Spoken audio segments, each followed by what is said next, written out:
안녕하십니까, 웬일이랍니다. 오랜만에 인사를 드리죠. 오늘은 법인 영업을 안정적으로 할 수 있는 방법에 대해 말씀드리고자 합니다. 법인 영업을 오랫동안 안정적으로 할 수 있는 방법에는 여러 가지가 있습니다. 그 중에서 제가 생각하는 방법은 단체보험을 많이 확보하는 것입니다. 단체보험이란 회사에서 근로자들이 다치거나 사망했을 때를 대비해서 가입하는 보험을 말합니다. 가족이 아닌 제3자를 피보험자로 하는 유일한 형태입니다. 사실 회사에서는 산재보험이라는 안전망이 있습니다. 하지만 가벼운 부상일 경우에는 가급적 산재보험으로 하지 않으려는 경향이 있습니다. 또 막상 큰 사고가 났을 때는 산재보험만으로 그 피해를 전부 보상해주기 부족한 경우가 많습니다.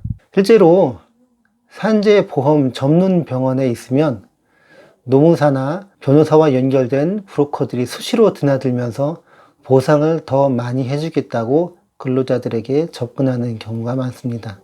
아무 일 없이 회사에 근무할 때는 가족 같은 회사, 또 형, 동생, 사장님, 직원, 친하게 지내지만 돈 앞에서는 인정사정 없는 것이 현실입니다. 꼭 그렇지는 않지만 산재사고가 났을 때 안전검사를 나온다든지 사업주에게 교육을 받게 하기도 하는 등 어찌 보면 당연한 일이긴 하지만 회사 입장에서는 너무 긴착해 생각을 하기 때문에 산재사고로 처리를 하지 않으려는 경향이 있습니다.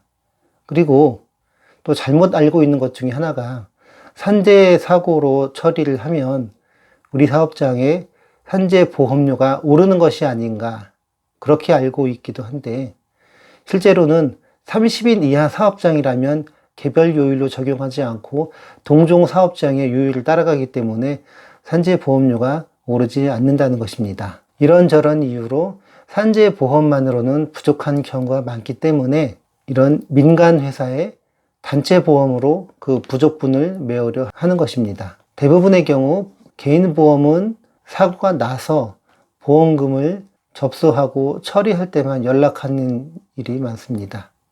그에 반해서 단체보험은 체결하는 것 자체도 실적이긴 하지만 새로운 직원이 입사하면 추가 계약을 해야 되고 또 기존 직원이 나가고 새로운 직원이 들어오면 교체를 해줘야 되고 사고가 나면 접수하고 처리를 해줘야 되는 일이 있기 때문에 많게는 한 달에 몇 번씩 방문하기도 합니다.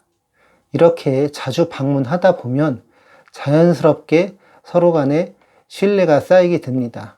아무래도 한 번 보는 사람보다는 두 번, 세 번 자주 보는 사람에게 신뢰가 쌓이는 건 당연한 일이죠. 그리고 계약을 하기 전에는 보험 설계사가 을의 입장이지만 막상 계약을 하고 나면 자연스럽게 갑을의 관계가 뒤바뀌기도 합니다. 여기서 새로운 기회가 생기는 겁니다. 매년 7월이 되면 세법 개정안이라는 것이 발표됩니다. 다음 해에 세법이 어떤 식으로 변경될 것인지를 미리 알려주는 것이죠. 여기에서 회사와 관련된 세무적인 변화 내용들을 내가 단체보험을 관리하고 있는 회사에 찾아가 설명을 하면은 아무래도 알지도 못하는 사람이 와서 설명하는 것보다는 더 신뢰감이 생기게 되고 먼저 만나서 얘기할 수 있는 자연스러운 기회가 생깁니다.